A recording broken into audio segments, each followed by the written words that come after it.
Testing 1, 2, 3. This will be a meeting of the 5th District Georgia State Nurses Association, January 11, 1968, St. Joseph's Infirmary.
Administrative.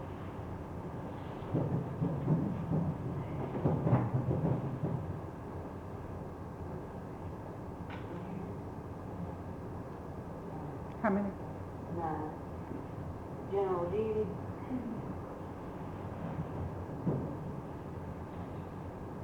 3. Occupational health. Public health.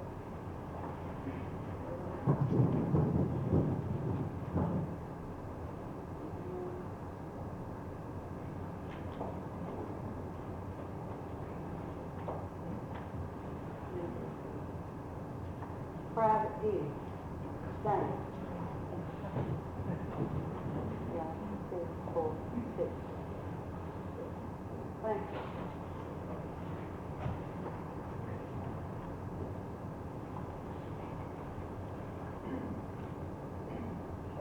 I'd like the secretary to please read the minutes of our November meeting.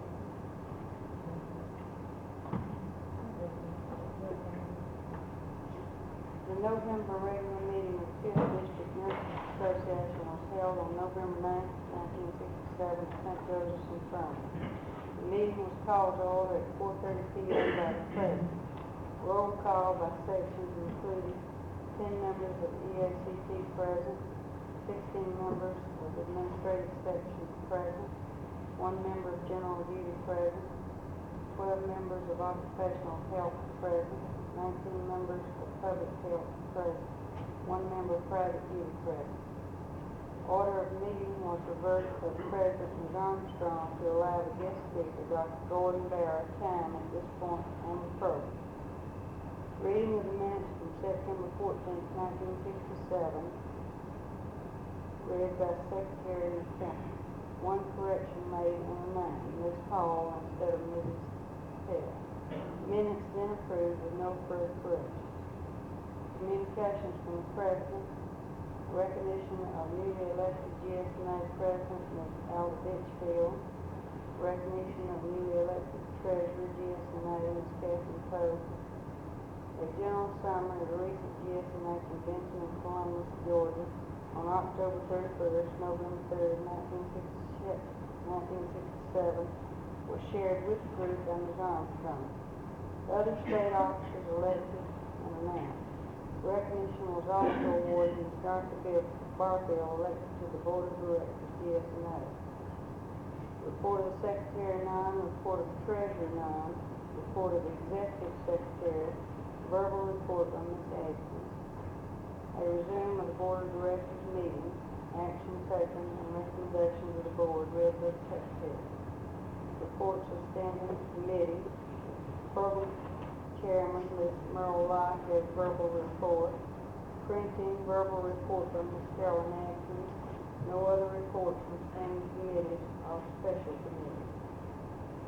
Report by sections, EACT, no report. Administrators, verbal report by Ms. Rosencrantz. General duty, no report. occupational health, verbal report from Ms. Langford.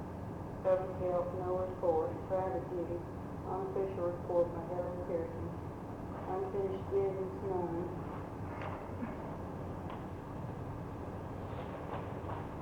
New business, none. Adjournment, motion to adjourn at 5:30 p.m. made and carried. Any corrections to these minutes?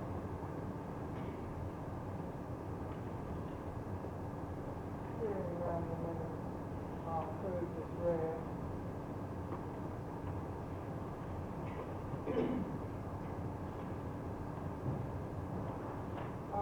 Your person has attended 2 meetings that I think perhaps you might be interested in hearing about. One meeting was called by Ms. Roberts of the Community Council of Atlanta Incorporated.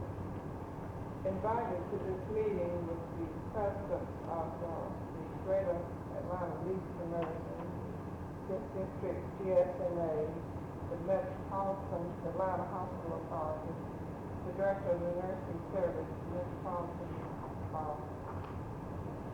area, American Red Cross, and the director of the Refresher Training Program, GSNA. The purpose of this meeting was to consider whether or not we needed Project RN, that is conducted in Rochester, New York. There have been some attempts previously to this, prior to this, to search out inactive nurses, and there are some lists of inactive nurses that have been compiled by various people. And at this meeting, it was decided that they would try to get these lists together.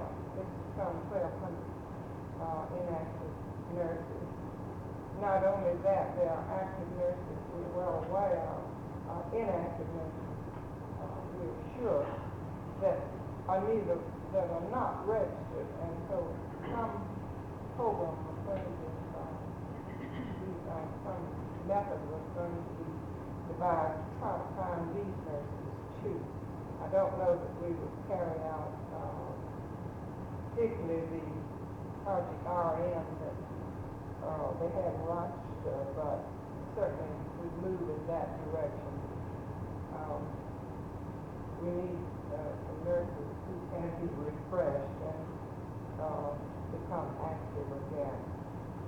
The second meeting that I was called and told to attend was called by Dr. William Dowder of the Fulton County Medical Society, and he called representatives of the Fulton County Medical Society, the Atlanta School System, and representatives of as many as you could think of the other paramedical groups or associations. And this meeting was to inform this representative group that a federal grant had been obtained by the Atlanta School to plan a health education and health occupational training program. These plans included tours of health agencies, educational programs, audiovisual programs, to be given to persons who might be interested in the paramedical field. Of course, back along with this recruitment. This same group intends to write up a long-range program to submit to the government again, and perhaps to extend the grant they have or to get another grant for the same purpose. This loosely put together group was to serve in an advisory capacity to the program. I also, since I last met with you, attended a meeting of the private duty section and was gratified to observe their team design and progress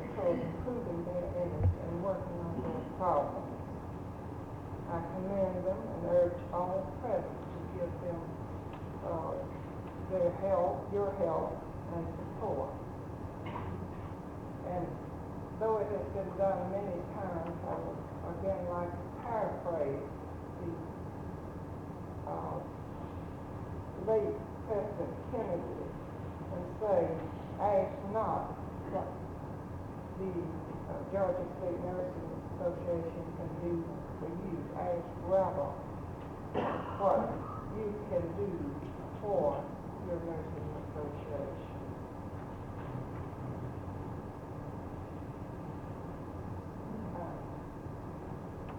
The next order of business, communications from the Secretary of Human Resources.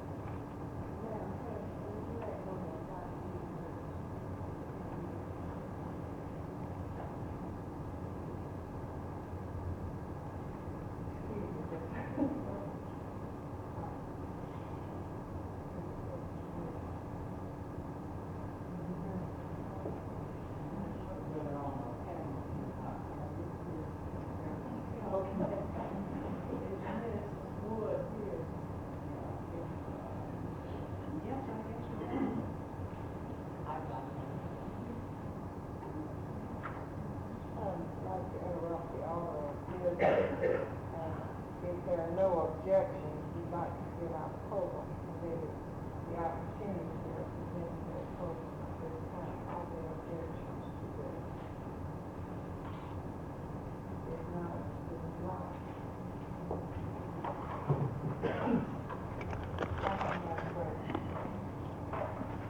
It's always a pleasure to introduce a good program. I think we have a very good today.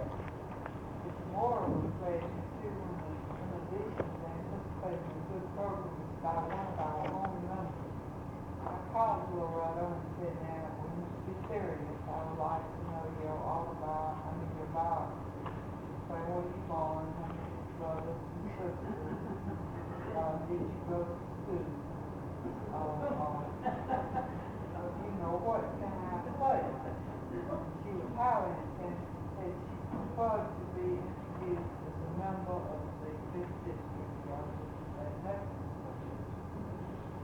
She is presently, her title is, because I get a letter from her every other day asking more detail from the government committee. So I'm sure her title is Home Health Services Coordinator with the Community Council of the Atlanta area.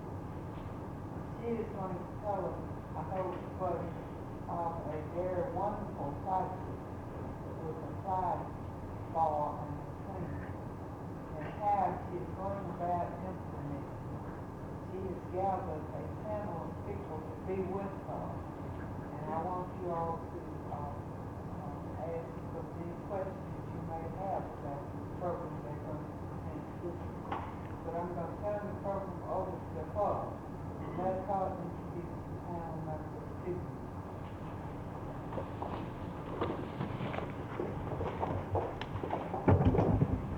Thank you very much, and I'm glad to be here. I thought I wasn't going to make it between ambulances and a lot of traffic and a delay on panels today. I really did have a problem. I wonder if you good panel people would come down and support me, please. I'll introduce you officially.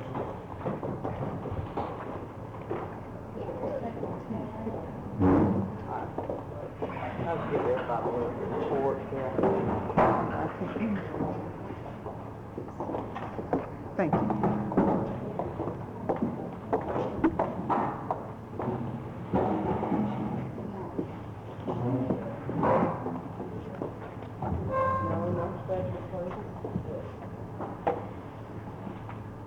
If at any point you can't hear, I usually am not in a poor voice, but something happens. If you'll raise your hand, I'm sure any of the panel people will speak up. I will introduce this project, tell you what it's all about, but first I'd like to introduce the people who are sitting down here beside me. And I hope to sit, too. I hope you can hear me just as well. On my far right is Sister Mary Melanie, who is the administrator of St. Joseph's Infirmary. And next to her is Mrs. Marie Gunston, who is a public health nurse in the Dorable Health Center in the DeKalb County Health Department. And next to me is Mrs. Nora Wood, who is one of the nurses, the team leader, I believe, and I don't know what other title she has, with the Visiting Nurse Association. On my immediate left is Mrs. Lois Page, who is the in-hospital coordinator for the project we're talking about, working half-time for the community council within St. Joseph's Hospital. She has been well known to St. Joseph's for a long time before, and this is going to be help too. And then next to her is Ms. Andrew Overton, who is Director of Nursing Service in St. Joseph. And next to Ms. Overton is Dr. Cleescale, who is one of the physicians who has referred some patients. Now, we'll hear from these people, but I think in order to get, some of you may not be familiar at all with the project. Now, for many years, many individuals in many agencies tried from many different ways of getting care to patients when they go home, whether they're home to start with or whether they go home from the hospital or something else. Now, this is another and a little bit different approach to the same problem. There's been a great deal of emphasis on home health services in the last few years, and I'm sure you've heard about that. So this special project of the Community Council of the Atlanta area was to find a way to better coordinate services to patients at home who need them. Now, to make a long story short, we have a committee made up of representatives of the health profession and consumers, meaning that people don't earn their living in the health profession. And this committee, I was employed to be the coordinator. It seems they couldn't think of another word, so that's why I inherited the title that is like you. I was employed to implement the ideas and to explore the possibilities as determined by the people who had done some thinking on this. Now, the committee had several different ideas, but finally we arrived at the fact that maybe the best way to do was to focus on patients. We hoped, of course, that we could shorten some hospital stays and maybe make the scarce professional personnel more readily available to people who need it worse. In other words, get families to help take some responsibility. So in the process, we approached St. Joseph's and we asked for an appointment with the administrator and with the director of nursing services and whomever else they wanted to add. And we said, would you like to work with us for a period of time? We talked about 6 months, and that 6 months keeps getting a little bit longer. We want a few more months. But I think we are finding some interesting things in which we could really take some patients, work through some patients from the hospital, determine what the services are that are available to these patients, what this need, number one, and then what services are available. If they're in places the services are not available, then we'd like to find that out too and document the information. Now from there, Sister Mary Lundy, you all be able to tell them what happened. What did you all do within the hospital at this point? Well, really, I delegated an awful lot of this responsibility to Ms. Overton and gave her my wholehearted support. I suppose you might say my main interest stems from the fact that initially my career has been that of a nurse, and I have seen patients who have really had a crying need for help, who really didn't need to be in the hospital longer but had no way of getting further care at home. So So I was intensely interested in this and encouraged this and was willing to go along with the Atlanta Community Council. So, I talked it over with Ms. Overton, and from there, she made a great deal of, hard work for, all of us in a sense, but did do a great deal, I think, and, has done an admirable job in working out the details of it. I would say one thing, however, I think that, one of the biggest problems, and maybe Ms. Page might, back me up in this or not, is to, get the doctors to understand this. They don't, have a whole lot of time, they don't get too involved. Dr. Clink's scale is a little bit unusual, I think, and he might have some remarks to make to that also.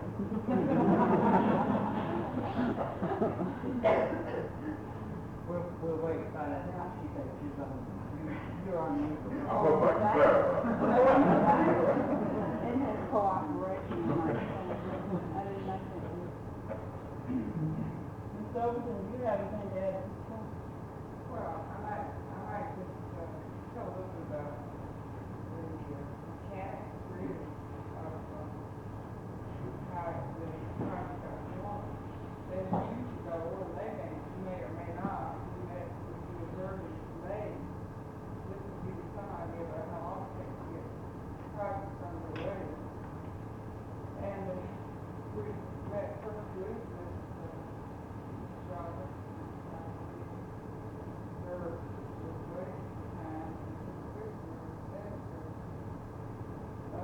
and Ms. Bowler, who had come to on my first. And at that time, we simply listened to what was proposed and said that we would mention the system when she got hired. Well, this we did, and then we had a second meeting on June 14th.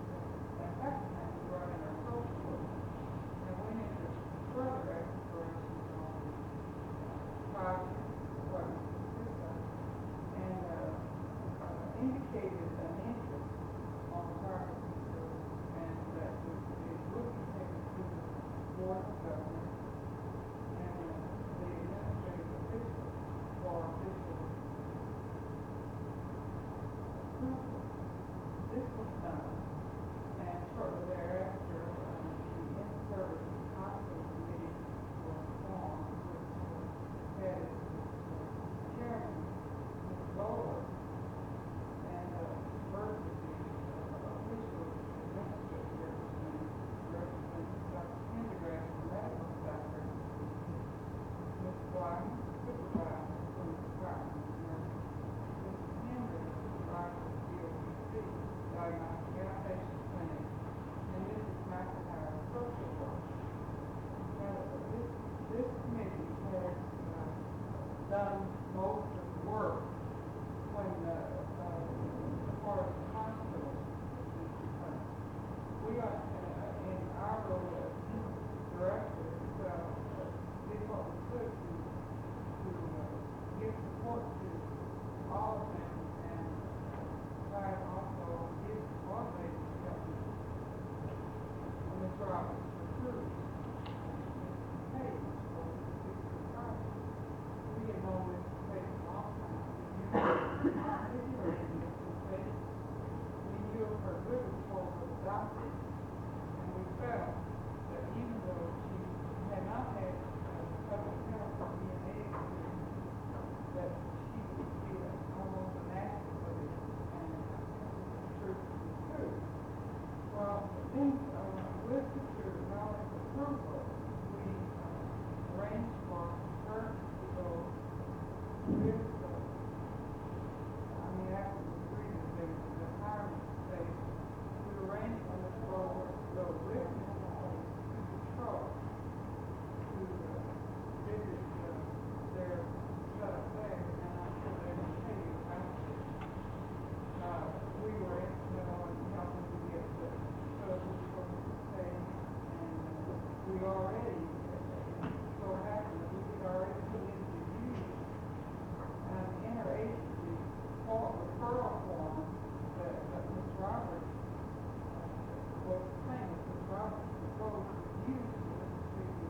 program.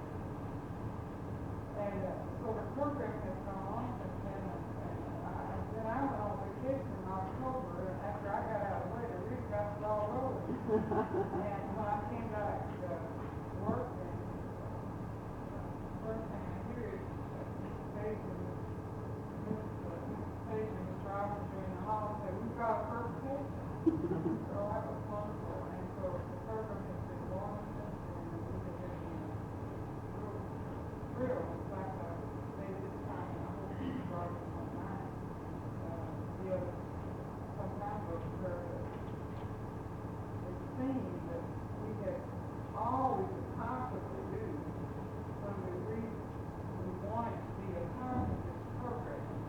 And after attending a meeting at the Atlanta Community Council, where so much interest was shown, and the statement was even made by one of the, I think, doctors there, well, we're going to get this program to the extended care facility.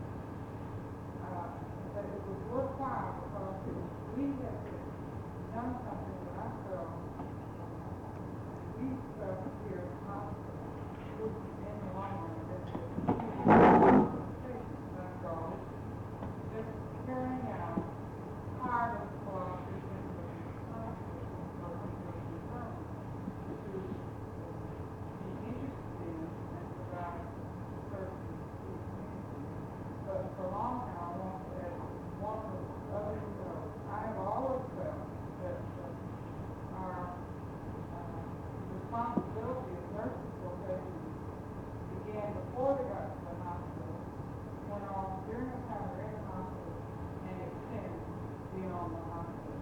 So we really have been thrilled to have this opportunity to participate in the program, and I want to give most of the credit to both the committee and Paige who really concentrated in the competency. I'd like to add to that, agree with you, Ms. Overton, that if you really want to know the details of how you sell this and how you decide how you're going to do it in your own hospital, this committee will have to be the consultants, because they did work out the plans and encourage them to do this so that they could tell how to sell the program, who to start with, and so forth. So they have done a great deal of work. I want to say one thing about the transfer form. This is not something I dreamed up. It's one that I heard about from probably somebody in this room that had been adopted by the hospital council for use between extended care facilities and hospitals. So we thought, why not try it? And if some of you may not have seen it, I'm going to just pass one around. But this was one that was already adopted and was being used in some spots in the area, so we did not initiate a new form. We wanted to see what happens with this. Now, one of the things the committee's been concerned about, and I'm coming back to some of you other people, was this thing, Susan, that you referred to, that physicians, we read a lot of material, and it seems that physicians' failure to refer is one of the problems, that there are many services available that physicians don't refer to. Now, the physicians on the committee said, make it easy for the doctors, and this is one reason I presume that we started in this particular fashion. I'm going to really put that thing together on the spot now and say, you think that we're making it easy enough or too easy, or are we feeling responsibility, or what's happening? No, I don't think that the group is attempting to steal responsibility at all. I can just tell you how I was introduced to the situation and why I think that it was certainly appropriate that it was done the way it was. I was found on the charts of almost all of the patients that I was caring for at this particular time that had been more severely injured and ones who had protracted hospital stays. A subtle little note on the chart saying that this service was available and wouldn't I let them help, and addressing to me as any doctor, not specifically to me, but the person that I'd be taking care of. And I found this just about every time I turned around, and so I'm sure that what I'm getting at now, it's a lot of work that I'm sure Miss Page has gone through, and a lot of trouble to flip this out and find out how many, what sort of patients were likely to be in the hospital for a long time, and what patients were likely to have additional care or supportive care. And I'm giving her the credit for taking the time and the effort to go to all this trouble, because I would find it right frequently. So we had several conferences, more of the kind of the foot running type from one ward to the other, and we discussed this back and forth on several occasions, and I had occasion to solicit her through the group for several patients, and I feel that this has been a tremendous help to them, particularly ones we've had contact with, and I think the patients themselves have been most grateful. One of the reasons that I think that this helps tremendously is because, as we all know, there's such an acute bed shortage in the Atlanta metropolitan area, and if there's any way that we can, without any undue risk to a patient, shorten their hospital stay and still provide them with the same quality nursing care or supportive care of whatever type is necessary on a home basis, then I think we've accomplished a great deal. And there's no foreseeable end to the shortage of beds in the metropolitan area, and I think this would be one way that we can help. And certainly the people that I have requested to help with, this is, I think, minimizing the length of time that they would have been in the hospital, and that would this has been a big help. Several questions that have, as far as being simple, as far as letting the doctor know, this is the way that I was introduced to it, and it couldn't be a more appropriate way to do it in terms of looking at a patient's chart and seeing him right in front of the chart. This service is available. Please let us help. You sure opened the door for a couple of nurses. One being Mrs. Page, who advised that, and she's the culprit that puts those notes on the chart, see. And I'll let her tell you how she operates. And another is Mrs. Gunson. I know has followed one or two of your patients, Dr. Flint Scales. I'm not sure Miss Woodward, you've had one per se, but somebody. And so these are some people who are really caring for those patients, treating out. Ron, may I just ask you one question? There are a couple of things that I, as an attending physician, have raised in my own mind, and perhaps other physicians or other people, perhaps in the audience, that might have these questions also. And one is that we see so many agencies or groups of people who are interested in patient care, and we know that many times the hospital or the X-ray department or the laboratory department and various other hospital and patient facilities are available to coverage by various insurance agencies, whether or not this is Medicare or whether or not this is Blue Cross or Travelers or any of the others. The question raises in my mind, for the patient's curiosity or help, whether or not this would be recognized through any of these agencies, and if so, if they aren't, could they be advised, and is there some possible way of working this out? Yes, this gives me a chance to say what we are doing today. What we're doing today is keeping a record of companies who have patients that have been referred and is on the shortened hospital stay. We have contacted the company primarily as a matter of information and saying, do you have any precedent on this? And then I usually add some comment like, in Detroit or somewhere, they do pay for these days. They just convert the hospitalization to pay for visits to the home. And one fellow said, well, I didn't know about that, but I want to make note of your name because we're going to talk to you before we revise plans and so forth. Now, we also have, so we're trying to plant some seeds, is what I'm saying. We have a committee of the Health Insurance Council, which is the council of the commercial insurance companies. And there's a committee of that who's interested in knowing each of these companies, and they will also help to interpret. So, in fact, one of that group, who represents one of the major companies here, says any day you get a patient that's covered by a policy with my company, let me know, we'll do something about it, we'll pay for whatever it is when they go home. I don't know what I'm calling you. I'll give it to anybody who will be.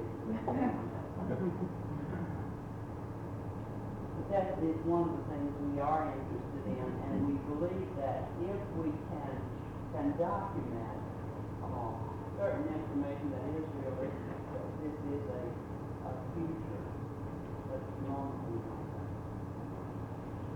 Of course, under major medical or extended benefits, this percentage will come. Ms. Johnson, do you have questions at this point from the standpoint of the nurse following the patient at home, or do you want to hear from Ms. Page first?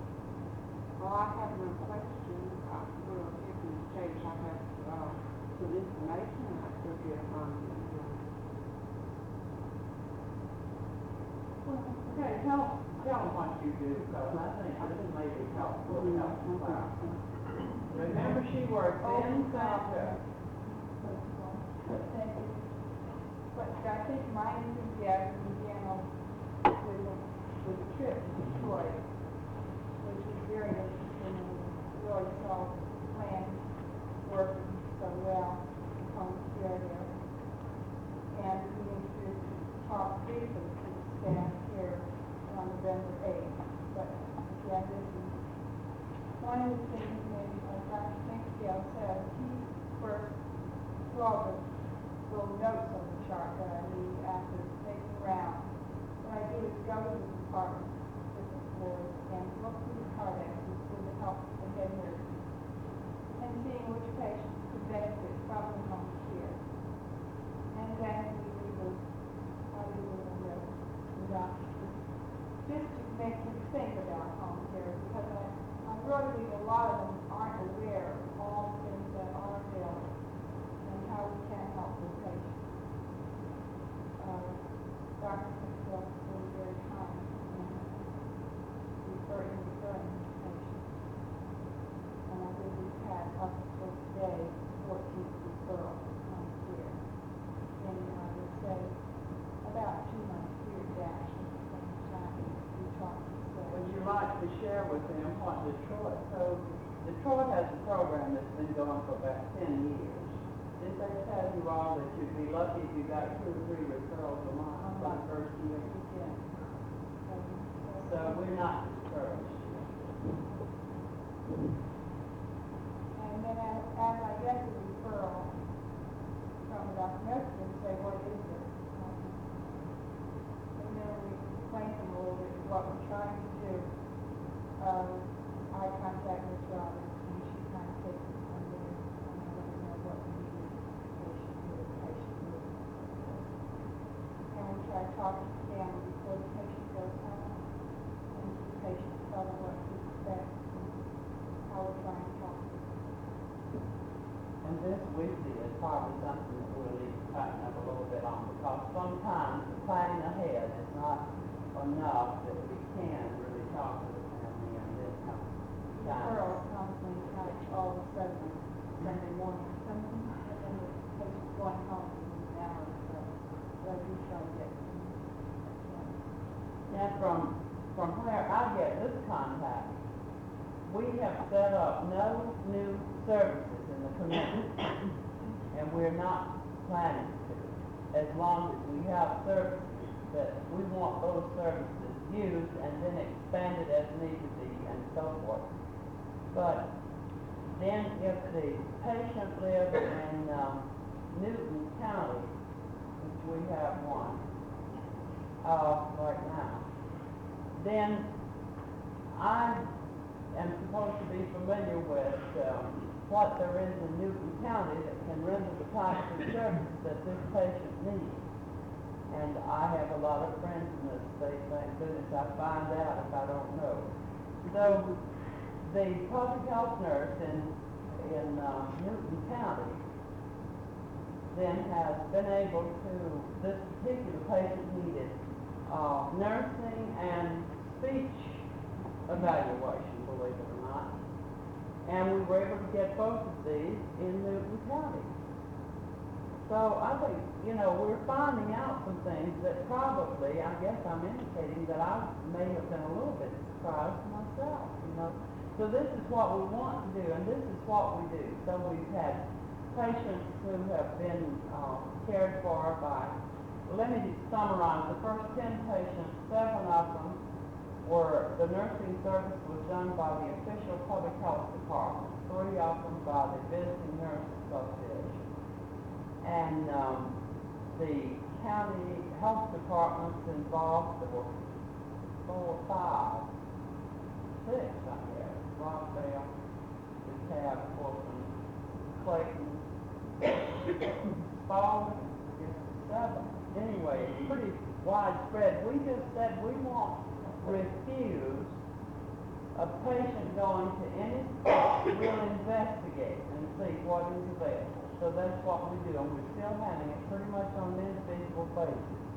Now, this is one thing I think that's a little bit difficult. It is for me, even spending as much time, to know whether the particular health department nurse in a particular place will give penicillin in the home, or whether she will give it in the center, or whether she won't give it at all.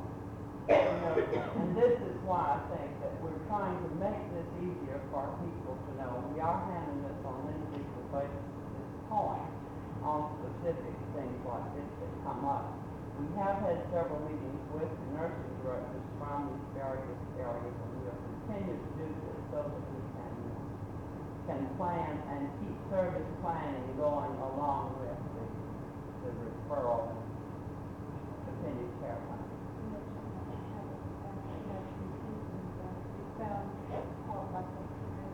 We haven't, that's right, we haven't actually had to refuse a patient who was referred. So this is encouraging. So we hope to keep both these going. Yes. Have you not had to refuse anybody because the patient is able to be selective, or you're really not, that if a patient came here from South Georgia, where we know, or North Georgia, one of those counties where there's no public health service available, would you still try to choose that patient instead? When you go through the records. But I think the two things here, somebody speak to us, this county and state now that doesn't have any. Yes, I think in White County, or one of the And counties the on one- White, there's no nurse, or there's a shared nurse. We haven't had a patient in that county. Well, I think you've raised a real good point, Ms. Sachs, because it is possible, and we will not be discouraged if we find that we are asking and need a service. Now, the one service that we have not really had designated that we need, that we think is a need, and in 1 or 2 cases, but as far as the written documentation is for homemaker service. But there are 2 or 3 word of mouth things, and this may come out even with people here and in the audience, that sometimes somebody can stay at home as a homemaker would be helpful to some patients. But we haven't had to refuse one yet because of this lab. So this is interesting. But I think that this is true. We have not just gone, gotten everybody, and there might be a problem. This is a good point you raised. Now, from the standpoint of the people who are out there doing the work, Ms. Wood and Ms. Dunstan, whoever wants to lead off here. Well, everybody else has been wrote on Dr. Kunzfeld, so I'll send another one. I was fortunate to have my first referral from Ms. Page and Dr. Kunzfeld. And this was a boy who had been in an accident and was in a private cast, a young 19-year-old boy. And I have teenagers myself, so it was enjoyable to work with another teenager other than my own.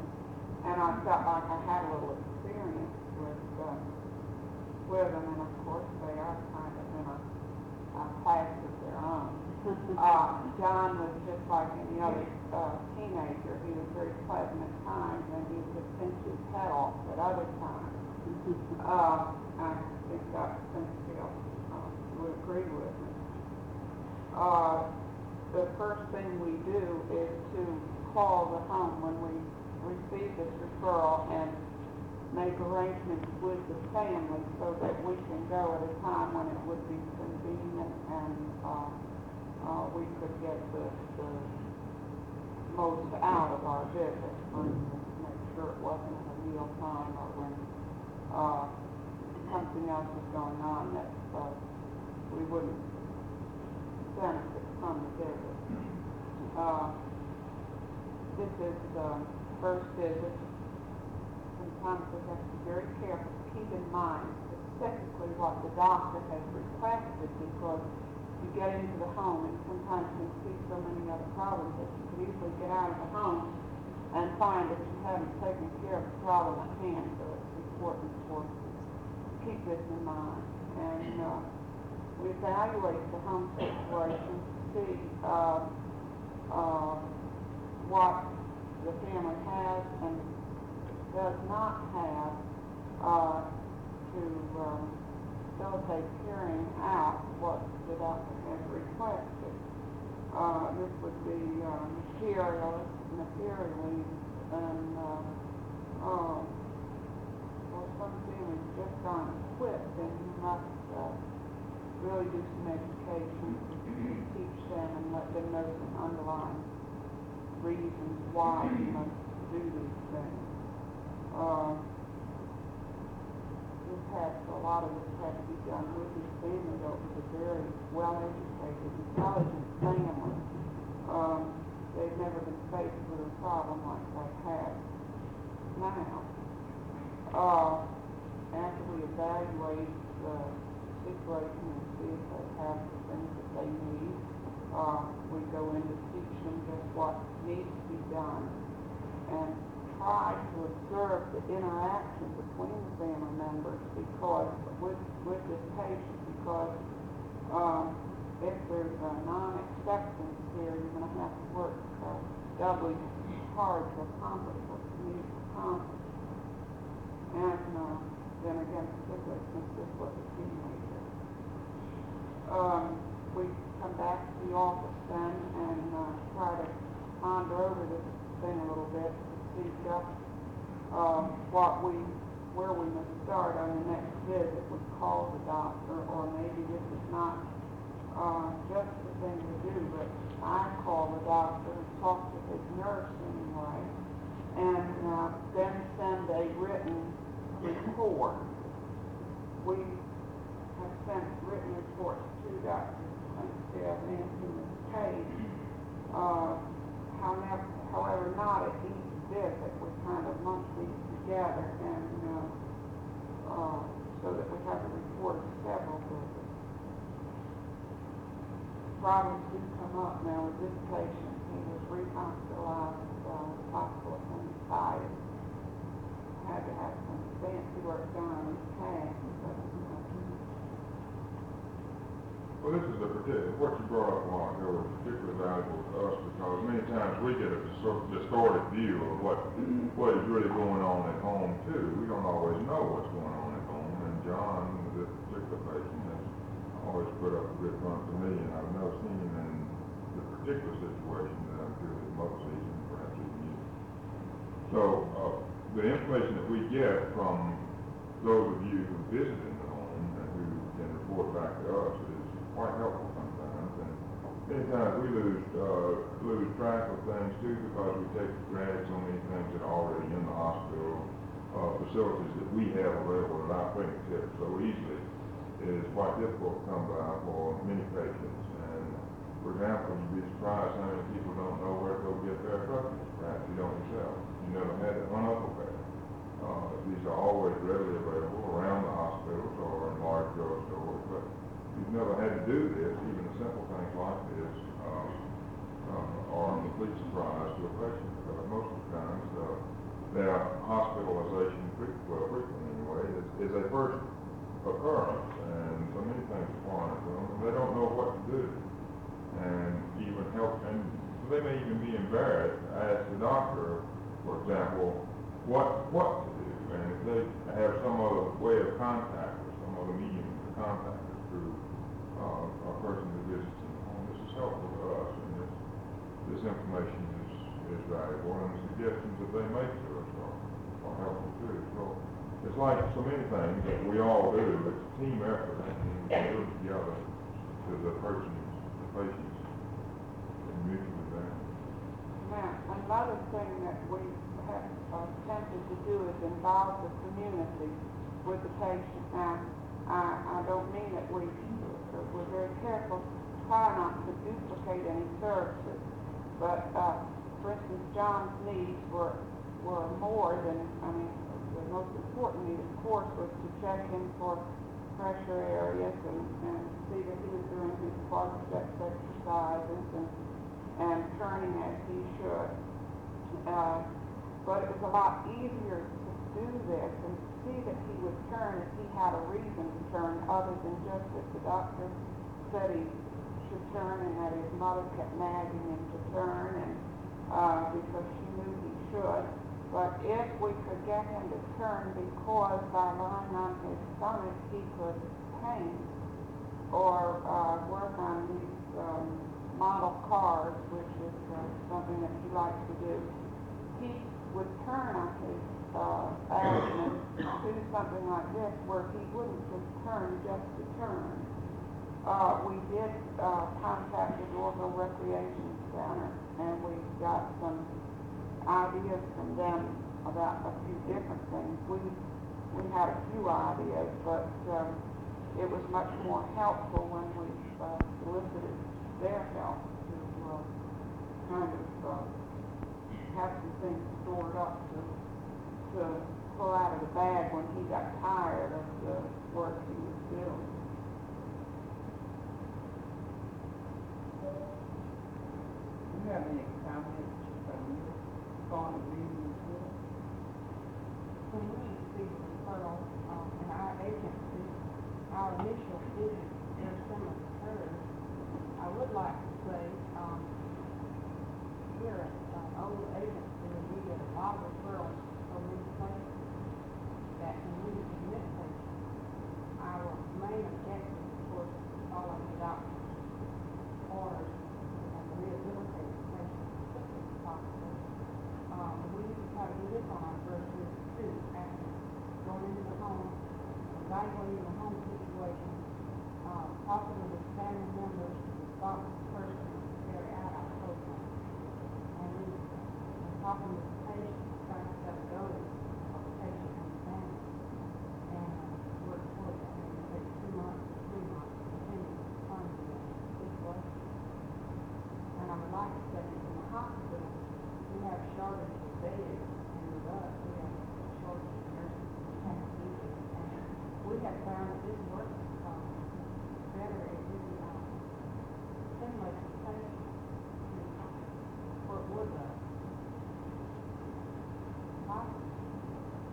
You have a question? Yes, I do. When you brought up the aspect of shortage, I just wanted to ask the question what you said too. Is it the condition of the patient that determines the frequency of your visit, or are they limited by other factors? What determines your frequency? Well, first of all, the doctor's aware of the patient's condition.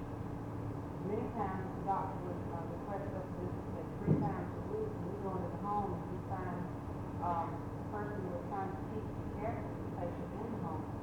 We might have to go daily and then go back. Very flexible. Any other comments on that question? Did all of you hear the question? Any other comments from anybody here or otherwise about frequency?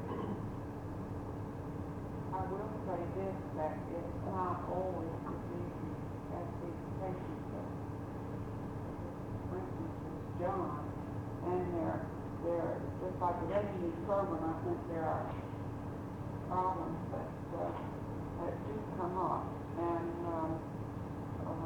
it's clearly, this is a little older, and I think the doctors do more referring, that there will be more complete information. It's very important for the nurse to know the kind of onset. In other words, it would be very good to know whether this patient has been, the onset of illness was a month ago or a year ago. And, well, I wasn't confirmed that. We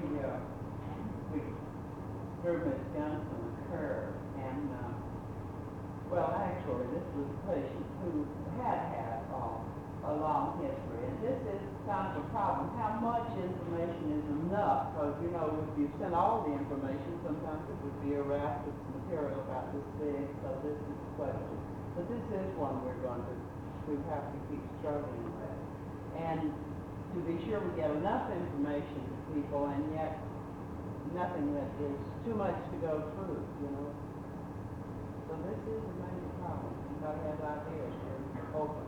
I'd like to ask Peggy, how, in use of this form, how much of it is, to a nurse and how much to a doctor, or is, I don't mean to, if you would put it around the file, I don't mean to, but I'm just curious about whether this is what cooperative effort or whether you want to, or Well, I'm trying to much of it as I can, but actually the diagnosis and the orders of patients that are home, which is put out by the doctor. I'm beginning, John was one of our first things, it was, like I said, it wasn't a lot of pre-planning. We didn't get the referral in advance, like where they talk to you, and find out a lot more information I can put on the back, that might help you. But I mean, it's going to try to do better on that, but trying to get down to the signature beginning with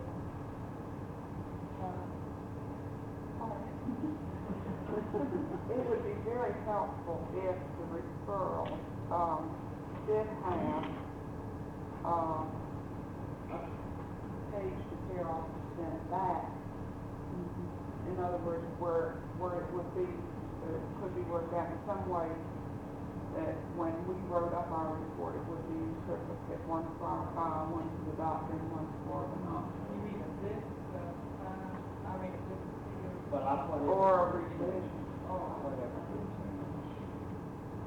well, this is the other day when we were having a meeting with Robert, you brought up something too, to the effect that sometimes the physician in, towns away from here, may not have the information the nurse has. Yes, I believe this has happened some spots. I have a question. We have leaned heavily on all cities. Is this service available to everybody, all age groups, all of the state of Georgia? Yes. All, And that's a good, I mean, at this point, we're taking any in-hospital referral to, I mean, regardless of where they live and regardless of the condition. And we will explore to see what services are available, if the needed services are available. And as I say, we have not gone out and recruited to get those people who live down in the Okeechobee. But we have said primarily the metropolitan and contiguous counties. But we would not say no to. And as far as types of patients, we have to date had, you help recap the first 10, I believe there were 6. You got it all. there were 8 cancer patients, 5 orthopedic, and 1 cardiovascular. That's the date. So this gives you, the age range has gone from 16 to 84. And we've had only 2 patients until today, I guess. 2 2 or 3 that were over, what were in Medicare age group. This was really something. I thought, I was surprised. Because you expected somehow to be older. Mr. Robinson, when we first talked about possible collection of empty patients and maybe certain physicians who do that particular kind of work, we thought that didn't we think that we would have a majority of CPAs, cardiac cancer, but that's the truth to be. Not in the small number we have today. This is true in most of the programs in the country, I think, that heart cancer approach, that generally are the most demanding and require the most time, as most people who are older. Questions from the audience? Okay. May I make a comment? Yes. I think, I don't know who the authors are due to, Ms. Page or you or Dr. Clingsdale, but I recall the time that I was at a meeting where we were working on referral systems, and the story was told by somebody that at one of the leading institutions here, in one of the hospitals, they had a patient who was a robotic cast, and the nurse very alertly tried to get the patient referred to one of the agency, VNA or public health, and the doctor. This was an elderly man with a very elderly wife, and the doctor replied, "Why, they don't need any care after he leaves, although the patient has returned constantly." So somewhere, I think maybe Lois Page has done a real good job in telling the orthopedists that their patients do need care. I would like to say, not wanting to take any credit from Lois, but I think we haven't by any means sold everybody 100%, and I'm for saying let's don't wait until we've sold everybody 100%. Let's work with people who are interested in everybody's help to get the best care of the patient, and hopefully that this will grow. I'm sure you could keep this over whether you could do it in St. Joseph or somewhere in town. So we're not thinking that we have really gone all the way, but I think we still have an interest in your views, because I had a call today from another one who heard about our program, who's interested in sending patients home. and the grapevine works really well. Mr. Robinson, this is really a demonstration project. Yes, we're trying to get to see, some people said the services aren't available, and some people said the services aren't satisfactory and adequate, and some people said the physicians won't refer, and some said the patients won't go home. And there were some others, but anyway, these were some of the primary ones. So we said, let's try something and see. Yes. What is the cost? It was great. This is a real good question. I'm glad somebody got to this. Cost for Mrs. Page's time at the moment, half time, is on the project, which is a terminal project, and will be going, out, phasing out. And this is why they lengthened the period of time. The cost of my salary is on the project. The cost of the VNA service to the patient is as it usually is, and maybe you should speak to this. Well, this would be, United Fund, and the individual patient is able to pay. Would you like to quote the price for single visit for the nurse? $7.85 a visit for the registered nurse, and we have health aid service, which is about $3 or $4.30 an hour. We have, like I say, and this is, if the patient is not able to pay, it's free for the patient. Now, speak from public health. Judge. I don't know where. Maybe Mrs. I know that no money crossed their hands, so. Not that I let them plot know about We cannot, as phrase time, accept funds. Now, it is possible for a health agency to have the Board of Health present a plan for collecting funds to the state Board of Health.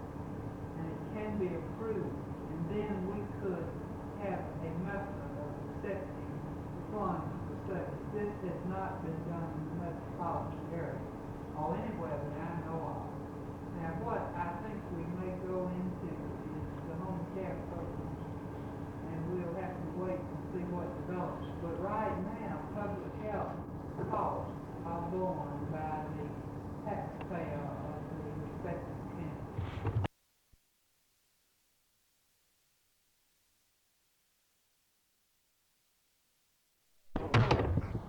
And had said, you know, I've got this problem, I don't know what to do. When the public health nurse explored it with her, she had been a patient in San Joe Clinic many years ago, and she said, how do you feel about going back to San Joe, you know, seeing somebody? Well, that's a good idea, you know, she just had to have somebody help work it through.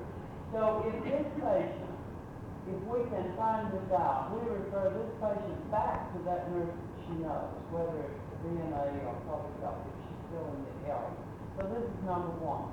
If the physician has a preference, and I would say we almost make it this is a legitimate preference. We had one the other day who wanted to refer to one agency to public health so the patient wouldn't be charged. And we wanted to clear up the fact that if the patient was not able to pay, you know, and really the service, I believe, needs to be given service more or less. So we have worked it out, and then I telephone, you know, any of the nursing directors and say, this is the situation, what do you think? So we don't have a clear-cut way to do it. If the doctor says send them for DNA, and then we honor this if it's the reasonable sort of plan. If he's just saying, I want this service for this patient, then we try to help him get it. Mr. Rhodes, how far in the future do you think this understanding will be extended to other institutions within the metropolitan area? Well, I think a lot depends on what this community wants in terms of care inflation. Now, as far as the project is concerned, I don't know. The deadline on the project is July 1, 1969.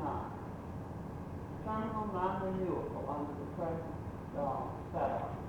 And but I hope by that time we have a semblance of a system with people convinced, people of the community convinced that they want this kind of reasonable care. Others I have ideas about that. That the community will support it in one fashion or another, tax, volunteer funds, what have you. But it all depends, I think, on how we put our thinking together. Good question. Anybody else have one? May I ask what determines the length of stay the visiting nurse have with the patient? Is it that which the visiting nursing organization says itself to stay about an hour, 2 hours, or is it the frequency the doctor has given to carry out? What determines our Length of stay is your patient per day. Well, the city, we have many patients that we might just go in and give an injection to. We have others that they just returned home from the hospital and repeating a oxygen irrigation. So it would depend upon the patient's condition.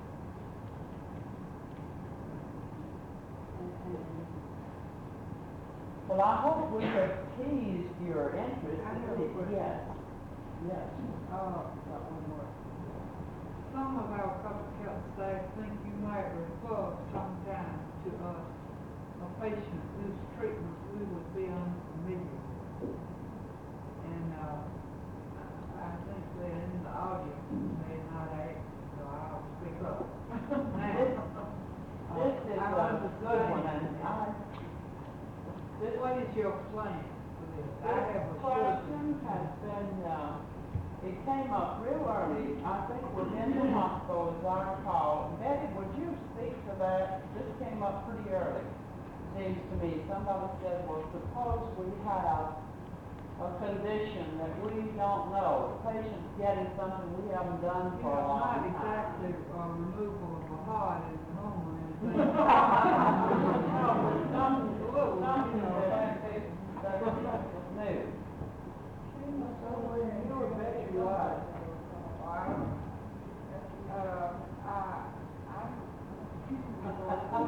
I wish you would just put it. Trying to place a day at camp somewhere in June, July, I think a member of our staff. But the question was, I mean, the answer I remember very definitely at that point was that the St. Joe nursing staff would be glad to help.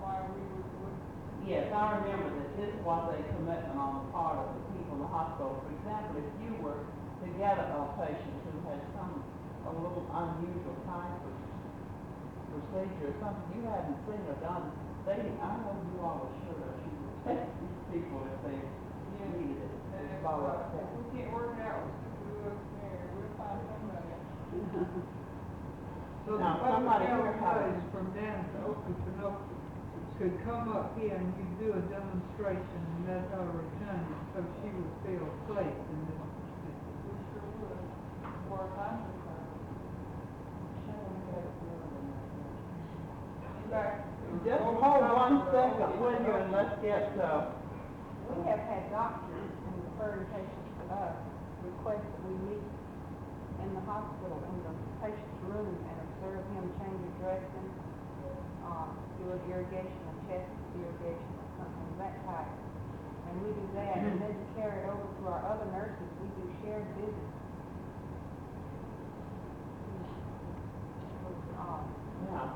you're only, as far as I can, make out, you're talking only about nursing referrals, about nursing care. You have other referrals or other people that are involved in this referral, like the physical therapist or the speech therapist and other people. yes, I'm aware we're not getting in everything that we should. The information is on the same referral form. If you notice that the patient transfer form, and it has spaces for information, the physician's orders, which are signed, but then other workers on the back. And if physical therapy or speech therapy, as I mentioned a while ago, is one of the plans in the physician's plan and orders, then we also work out a plan for getting this type of service. Now, we're having a meeting tomorrow to work again with criteria for referral of physical therapists from either the public health department or Easterfield Society, Georgia Society of Scripture. So we're trying to keep these people all together all the time so that we can work out the rules and regulations that will keep it together on this. And we have been able so far to get this started. Are there other burning How questions? many different agencies? You mentioned physical therapy, and you mentioned speech therapy, and you mentioned DNA, and of course, public health agencies. Have there been other agencies involved regarding today? Offhand, I can't think of another. We had one case, Cancer Society was furnishing the dressing, and One of the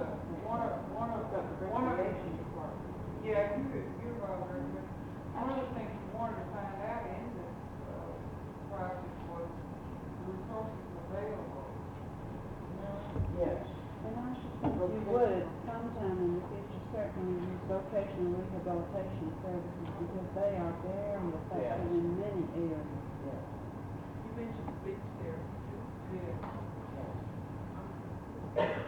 So as time rolls along, now we have pinpointed some progress, some interest. We have also talked about numbers of things that still need to be worked out. We need more communication among members of the team. I think that even this much today is helpful as far as people who are doing the job. And we need more positions with the interest of Dr. Clinkscale. We need more hospital groups involved and more nurses across the board and other people, physical therapists, everybody, that we can all put our best efforts together, and certainly the community agencies, and if we can communicate better. We've pinpointed some problems in communication, which we'll try to keep working on. We don't give enough information. We sometimes, one time I remember we even sent a visiting nurse out to a place that the patient was not, you know? And we don't like to do this, but these are just some of the problems. So we're trying to tighten up on it. So I think in summary, we hope that we have stimulated your interest and your curiosity and your questions, and that you'll keep on questioning and questioning not only us, but other people, and thinking your ideas. And does any member of the panel have anything to say in a last word? I'm sure we're running out of time here. I'm trying to rush this through. Anybody, I'm sure, will be glad to answer a question for you later. We thank you very much for your attention, your interest, your questions, your comments, and we hope you'll keep it up.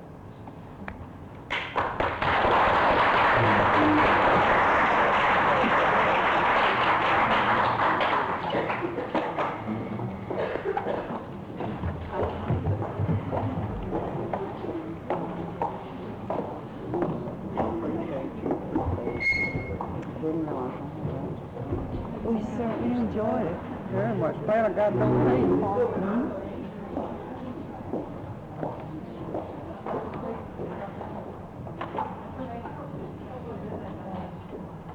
Speaking for the membership, I would like to thank you very much for the program you brought to us today. As you know, the theme of our program for next year will be planning, exploring resources. And I think you can get no better group of people to carry the message of community needs than one of the pilot studies that's going on within the members of our own association. Now, as we've talked, it seems that maybe one of the things that we need to do is to communicate, tell each other what already is available, and get together. Every place you read of the need of communication. To end up, I would like to tell you something I heard several days ago about communication. You know, when you talk or when you read or when you tell 3 or 4 people, they all get different things. We've all heard this for many years. But since we're meeting aspects of it, perhaps we could see that we could take the story out of it. That was a sensitive way. The nun had done a beautiful job of teaching these children about all the things of the Bible. She told about Adam and Eve being driven out of the Bible of paradise. And so she thought it would be good if they were drunk in the church. The one that won the prize was a picture of a little boy being drunk, of Adam and Eve being driven out of God's Eden. And there was a great big Cadillac. God was the chauffeur. He had on the chauffeur's cap. Adam and Eve was sitting on the back seat, being driven out of God. Thank you all.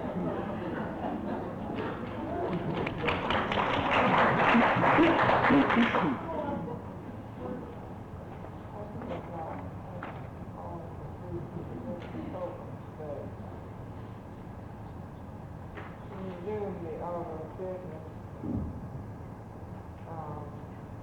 we have a report. We'll ask our executive secretary to read the session. Mr. Quick asked that we read you this. I'll first give you the district. We had balance brought forward from November, $634.60. Receipts, membership dues for 1967, $43.50. Dues for 1968, $87.25. Most of those were on the payroll deduction plan. Then we had a gift from one of our members of $5,000 for the registry. We were very happy. Instead of the grant, it was given as an individual gift.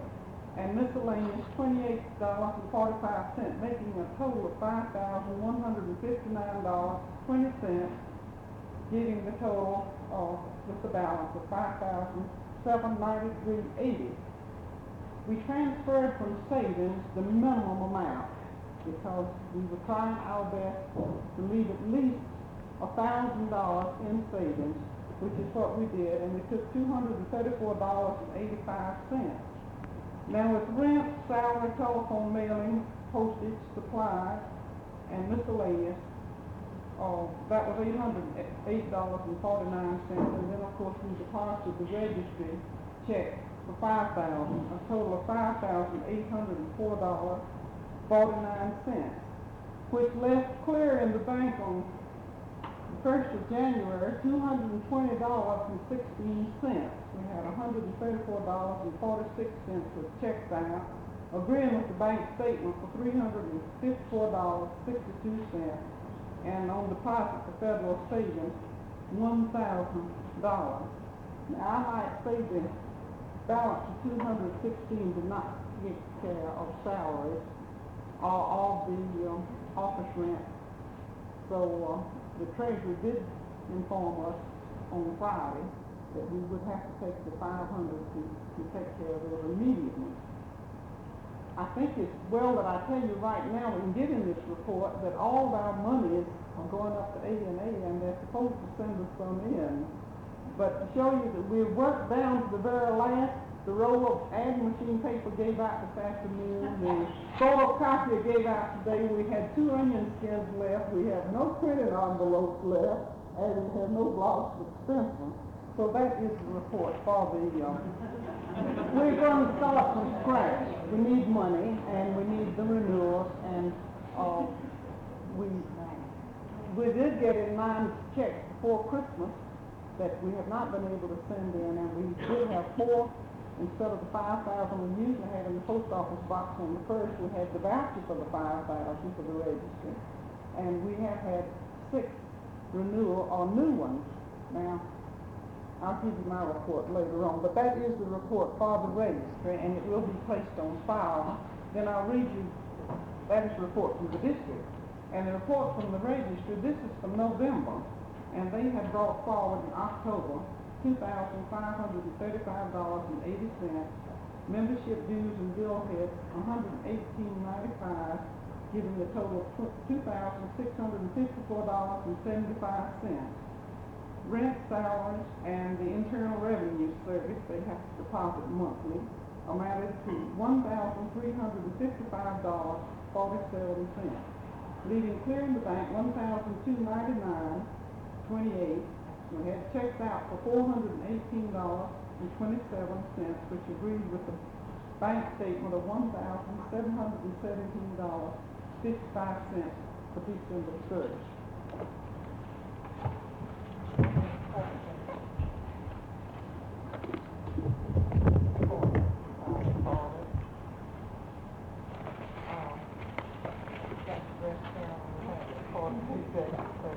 I'm going to make my report very brief and then tell you one thing about your renewals. We ended up the year with 1,157 members and 8 associates. Of that group, 129 with 2 associates for EACT, 268 plus 3 for administrators, general duty 249 plus 1, occupational health 30, public health 155, and private duty 326 plus 2, giving a total of 1,157 plus 8.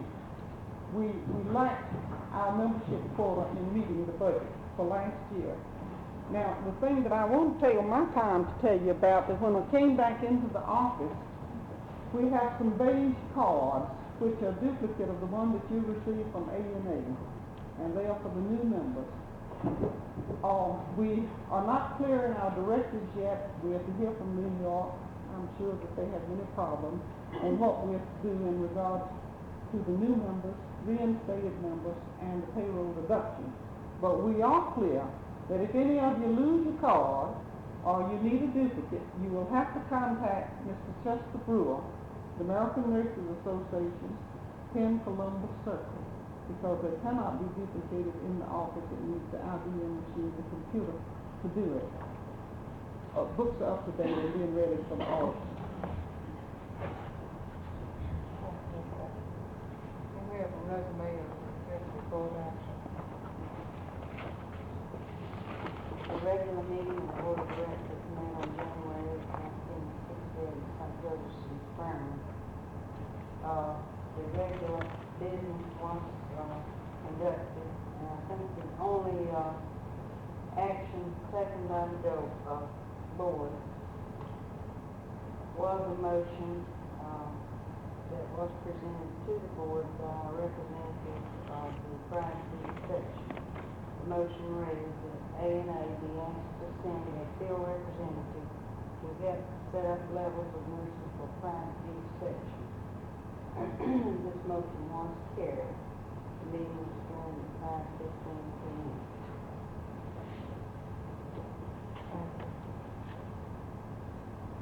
The next order of business will be a report of the standing committees, open and not printing carriage. We have the scheduled cards. They arrived, and as soon as we get directives from A&A, they will be mailed to you.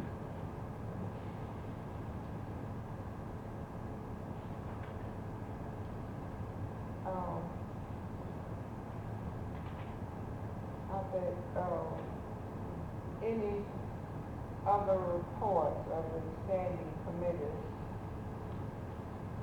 Anyone else want to give a report of the standing committees? I'm sure you're not bashful. If you're here and want to give a report, you would, and state your time. I will not call you into a specific committee.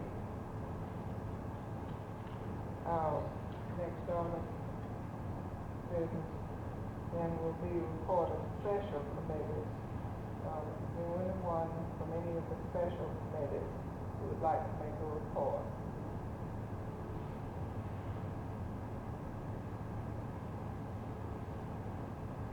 Report of sections. Anyone from EACP who would make a report? I don't believe Ms. Mallory is here. Anyone else who would make a report? They postponed that meeting to February. The administrators, Ms. Rosecrans, I don't think I've seen her. Is anyone from the administrators who would like to make a report or more? Well, I think everybody ought to know it. I don't like to do all the talking, but they had more than 100 members present, had a very good program, and had the bell ringers, and met at Holy Family. And we've had very good response for that program, December.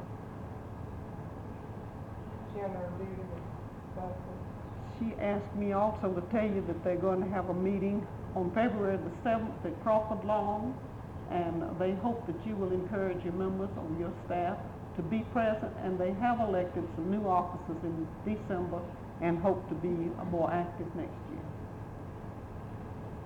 Occupational Health, Language, Public Health, Ms. Hampton,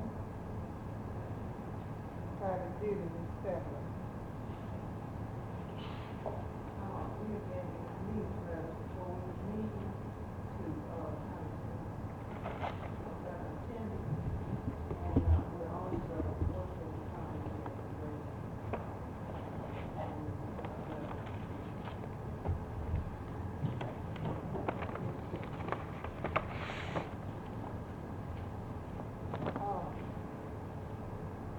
Not to put anybody on the spot, but I'd like to go back a little bit. I do notice that Ms. Overton is here from the advisory committee to the registry. Did you have a report? This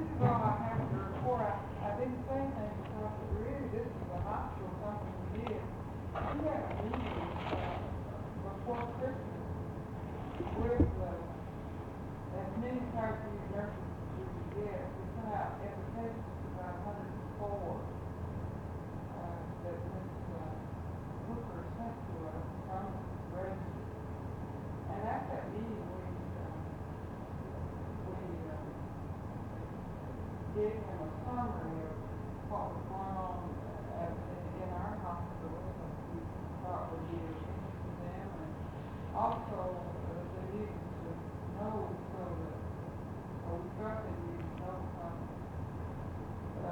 We need the private university cooperation, and we want to give her as much help as possible. We had this little thing, we talked about her in-service educational program, and they asked that we send a calendar of events to Mrs. Hooker, and Hooker has given permission for this to be disseminated among the hospitals so that any private university wishes to attend these programs that we have is more than welcome. At that meeting also, we asked for comments from the private university about how they felt about various situations that have come up.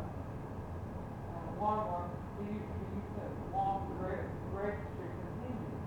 And I think from that group, anyway, they said, yes, unanimously. And then we asked, how do you feel about setting up levels of performance for the private university? Because not everybody is able to give the same kind of care.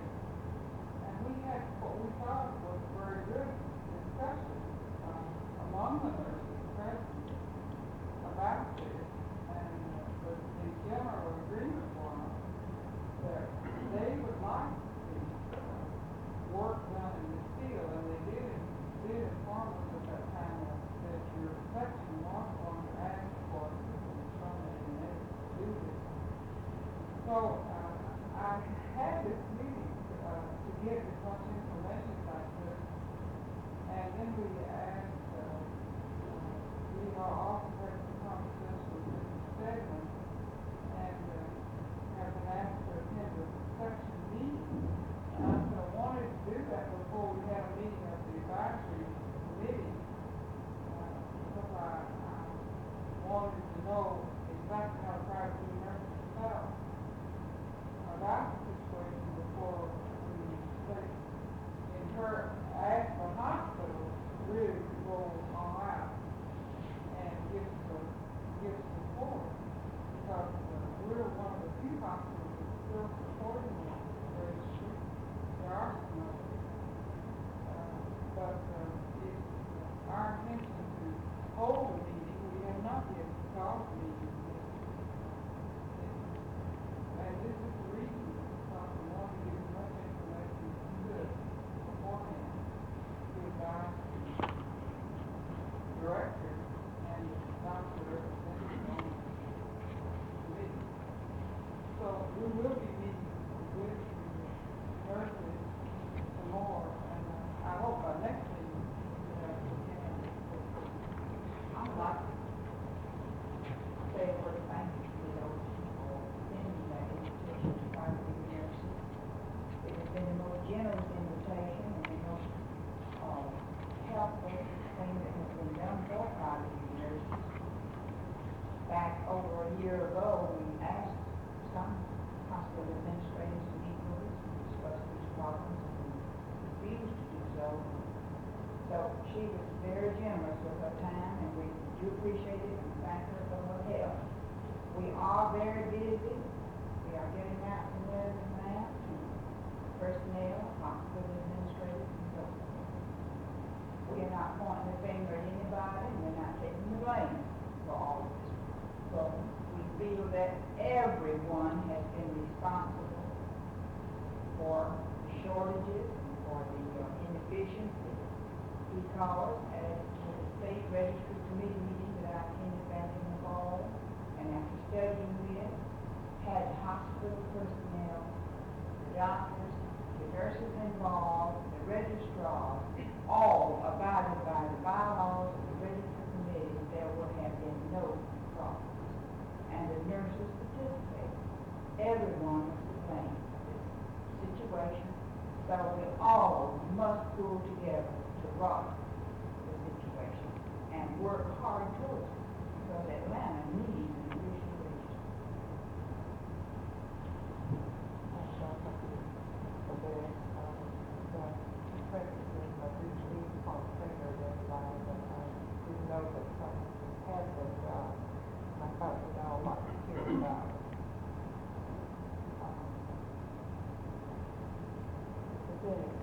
Unfinished business, I do not have any business.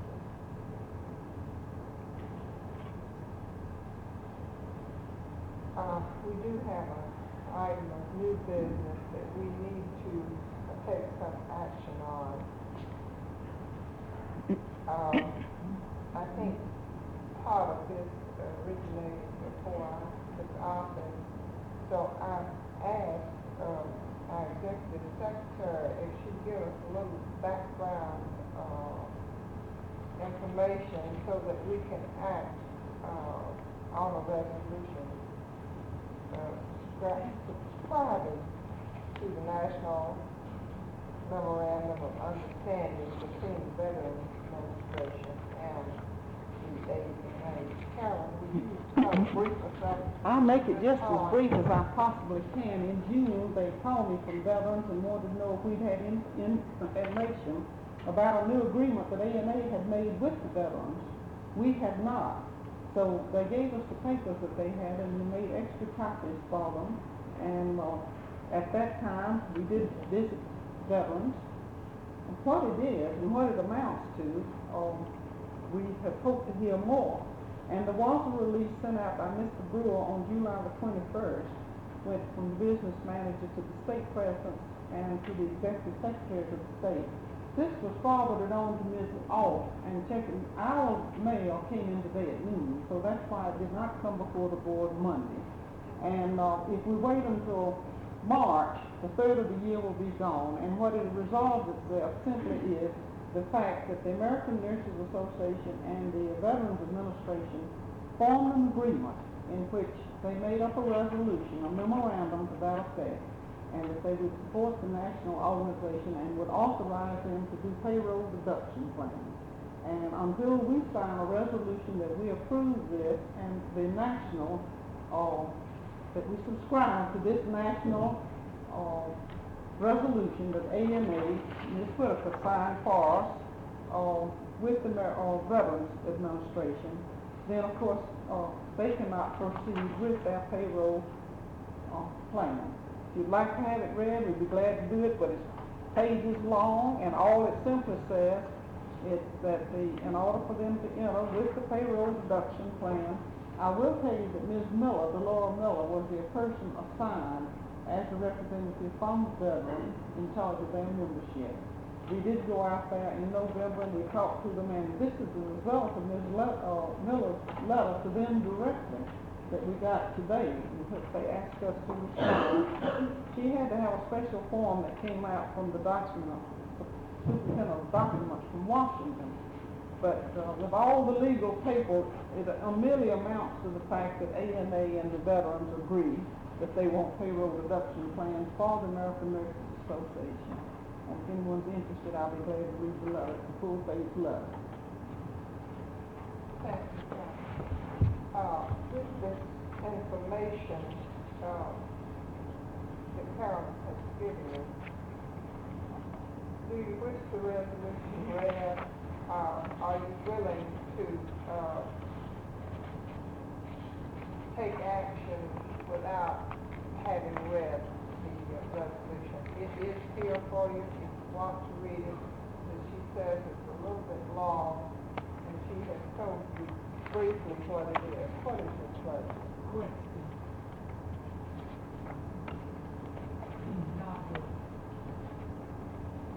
Not read. You don't feel that is there any objection to not reading this?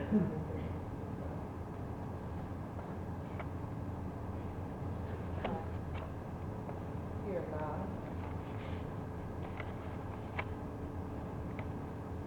Would you, well, to get things underway with somebody. Thank you. Previous has already, their part has already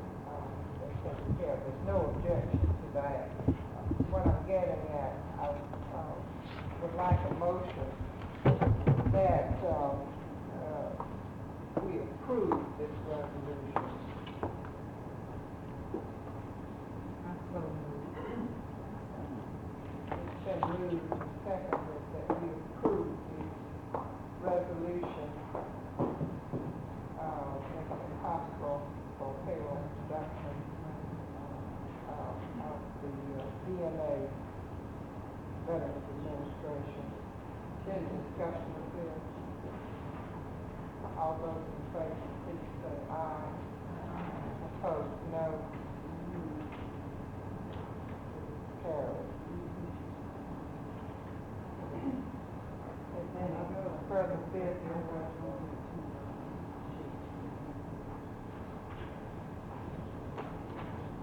Hearing none, I would like to make one announcement. Emory University will hold groundbreaking exercises for the new $1 million School of Nursing building at noon Thursday, January the 18th. Ms. Robert Woodruff, by whom the school has been named, will be the honored guest at the brief ceremonies which will take place at the site of the new nursing school south of Emory University Hospital. Ms. Woodruff is an honorary member of 5th District GSMA. Friends are invited to attend. A luncheon will follow in Blue Room of Cox Hall. Another announcement that's on this, not about this, but the general duty section of the new February 7th Crossball Nursing Home Secretary PM. Members are encouraged to attend and to invite friends during your doing general duty. There's no further business.